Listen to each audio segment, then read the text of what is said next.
Emang manusia bisa meninggal karena patah hati? Kalian tahu apa sok tahu? Yuk Sobat Klik Dokter, kita bahas!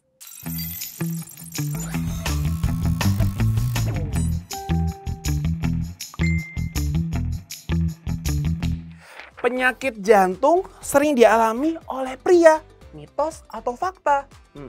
Kalau di Indonesia sih jawabannya fakta ya. Nah, kenapa sih? Ayo, lihat tuh sekeliling pria-pria kalian. Sukanya apa? Sebat. Nah, sukanya ngerokok tuh ya. Rokok itu adalah faktor resiko utama dan bisa menjadi independen. Jadi cukup dengan rokok saja, pria 23 tahun aja bisa serangan jantung loh. Bahaya kan? Penderita jantung nggak boleh olahraga, mitos atau fakta? Gampang banget ya jawabannya, mitos. Nah, ketika Anda sudah terkena penyakit jantung, itu ada dokter spesialis bahkan yang konsultannya di bidang rehabilitasi jantung. Penting sekali ya tetap melakukan olahraga, asalkan nomor 1 nih disupervisi oleh dokter spesialis tersebut. Yang kedua, ada program khususnya. Contoh olahraganya apa sih? Paling gampang, jalan kaki di sekitar komplek rumah aja sekitar 30 menit itu sudah sangat membantu ya supaya jantungnya tetap terpacu dengan baik seperti itu. Jadi tetap boleh olahraga yang penting di bawah supervisi dokter dan ada programnya ya. Makan kacang cegah penyakit jantung. Mitos atau fakta? Aduh bentar, kok gue bingung ya? Jawabannya sih sebenarnya tergantung ya. Kalau yang pertama, makan kacangnya kalau dikacangin ya bisa sih penyakit jantung ya kayak gitu ya. Tapi maksudnya kalau misalnya kacangnya kacang kedelai, kacang almond, kacang-kacangan yang intinya prosesnya sih lebih tepatnya. Mungkin direbus atau mungkin dimakan langsung ya tanpa harus digoreng. Itu ya bisa mencegah penyakit jantung karena itu adalah protein nabati. Tapi kadang-kadang nih ya sayur bagus-bagus, kacang bagus-bagus semua digoreng. Nah itulah yang penyebabnya nih proses digorengnya itu ya. Itu yang bisa menyebabkan penyakit jantung itu sendiri. Jadinya ini jawabannya bingung nih, tergantung kali ya. Pasang ring sama dengan jantung sembuh, mitos atau fakta? Jawabannya sih bingung ya, karena ada sama dengannya nih. Nah, aku jelasin terlebih dahulu ya. Yang dimaksud dengan pasang ring, iya kita bermodal woi. Kita ini menggunakan propsnya ya. Ini adalah jantung. Nah, kalau misalnya kalian lihat di sini ada aliran-aliran darah. Itu ada pembuluh darahnya, baik pembuluh darah arteri maupun vena yang memberikan nutrisi dalam darah menuju ke otot jantung supaya pompanya tetap bagus kan. Nah seringkali kalau misalnya kita yang pertama makannya nggak benar, kedua nggak pernah olahraga, yang ketiga suka merokok. Nah itu menyebabkan terjadinya suatu penyumbatan di sini, di sini, di sini. Nah salah satu terapinya pilihannya adalah pasang ring atau cardiac stenting. Nah di situ tujuannya apa sih? Bayangin ya kalau pembuluh darah kalian kayak pipa. Nih tiba-tiba penyumbatan nih, darahnya nggak bisa keluar tuh. Nah akhirnya dimasukkan sesuatu nih berupa cincinnya dipompa sedikit, pek gitu ya, kebuka akhirnya darahnya kembali mengalir.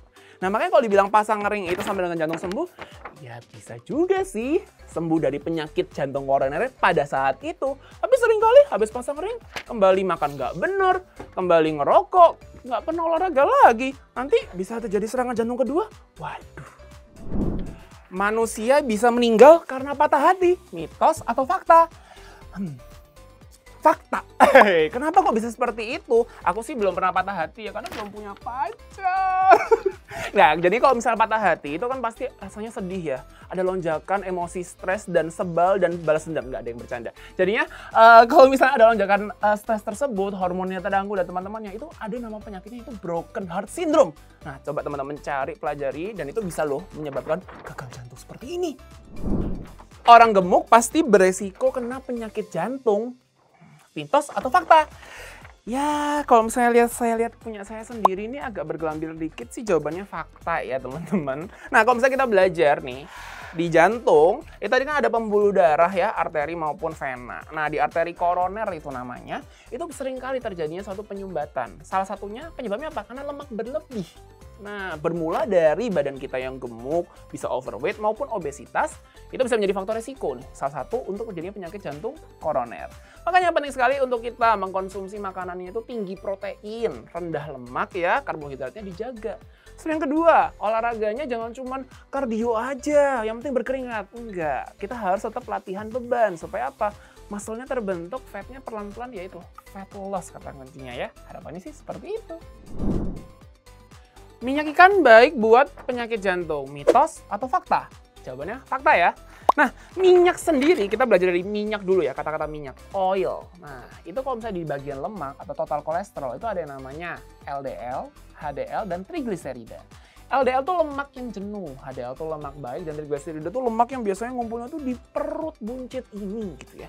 Nah, kalau minyak ikan itu kita notabenkan tuh adalah omega 3. Itu merupakan lemak baik. Jadinya dia tujuannya untuk meningkatkan HDL tadi, konsentrasi lemak baik yang tetap dibutuhkan oleh tubuh. Jadi juga nggak salah ya teman-teman. Oke, penyakit jantung berarti nggak boleh ya makan yang berlemak-berlemak. Lah, boleh asalkan makannya apa? Alpukat, bukan makan gorengan. Itu dia mitos fakta penyakit jantung hari ini. Kalau misalnya kalian masih bingung, mau tanya, mau konsultasi, jangan lupa ya konsultasikan di Klik Dokter. Jangan lupa untuk like, share, nyalakan tombol notifikasi di YouTube-nya channel Klik Dokter ya. Yuk jaga sehatmu bareng Klik Dokter.